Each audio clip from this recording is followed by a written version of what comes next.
Senhora presidente, senhores deputados, senhoras deputadas, imprensa, povo do Maranhão, meu dileto presidente do PCdoB, deputado federal Márcio Gerri, seja sempre bem-vindo a esta casa, a Casa do Povo do Maranhão. Eu sou discípulo, sempre fui na advocacia, na vida pública também, e especialmente com relação à imprensa, do querido Rui Barbosa, aquele que foi o senador de mais mandatos na nossa República e que muito nos ensinou.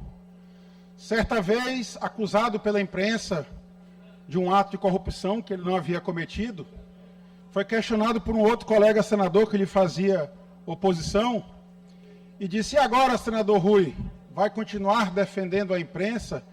No que ele respondeu que sim, porque da mesma forma que havia a imprensa que o atacava, haveria também aquela que defenderia a sua trajetória, a sua história.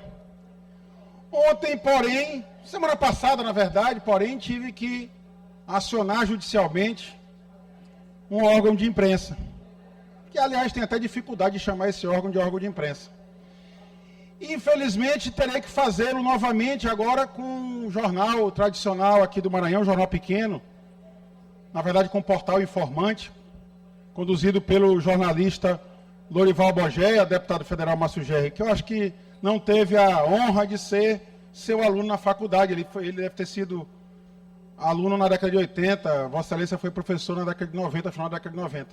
Pois ontem o Lorival Bogéia postou no seu blog, o Informante, pego na mentira, documentos desmontam versão de Rodrigo Lago sobre o envolvimento de Brandão no escândalo da EMAP. E aí ele traz a informação que o governador Carlos Brandão, então vice-governador, só teria sido nomeado depois dos fatos. E eu retruquei ao jornalista imediatamente e disse: "Lorival, a informação é falsa." Ele ainda assim me chamou de mentiroso, me chamou de manipulador e manteve a matéria no site.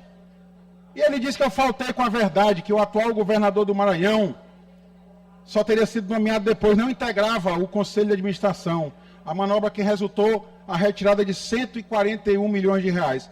Pois o informante, o Lorival Bogéia, mentiu e agora vai ter que dar satisfação para a Justiça Criminal do Maranhão.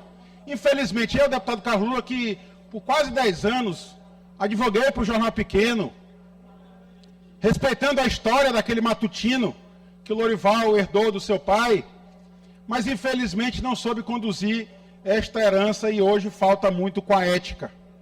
Não sei a que interesses. Mas o certo é que o Carlos Brandão foi sim presidente do Conselho de Administração da EMAP nesse período. Quem diz é o próprio governador Carlos Brandão. No seu site está aqui o seu currículo. Está aqui o currículo do governador, publicado no seu site. Está aqui a informação do Tribunal de Contas do Estado.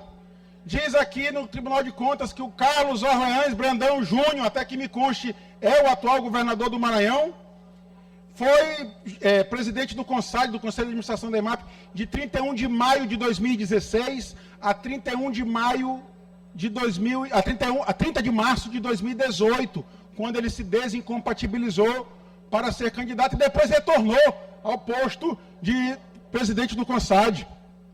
E as tais operações que são questionadas, a primeira delas ocorreu em dezembro de 2017, depois submetida ao referendo do Conselho de Administração da EMAP. Foi a primeira das operações. Está aqui o documento da ANTAC, o mesmo documento que é mencionado pelo Lorival Bogéia na sua matéria. Mas tem mais. Eu era membro do Conselho e eu resgatei ontem as mensagens na minha caixa postal que eu recebia do Conselho, determinadas, o encaminhamento, portanto, pelo seu presidente e o então vice-governador Carlos Brandão, e está aqui em caminho para seu conhecimento e arquivo, cópia do ofício 027 da presidência da EMAP, endereçada ao CONSAD. E veja quem são os destinatários, além de mim próprio, que era membro do Conselho, a senhora Tatiana Rebouças, servidora da vice-governadoria, a senhora Luzia Joaquim, então chefe de gabinete do senhor Carlos Brandão, vice-governador, e o presidente do CONSAD, vejam só, Carlos Brandão, Está aqui até o e-mail dele, do então vice-governador. E ele recebeu esse expediente. Expediente que dizia, peço só um minutinho para concluir. Conclua, deputado.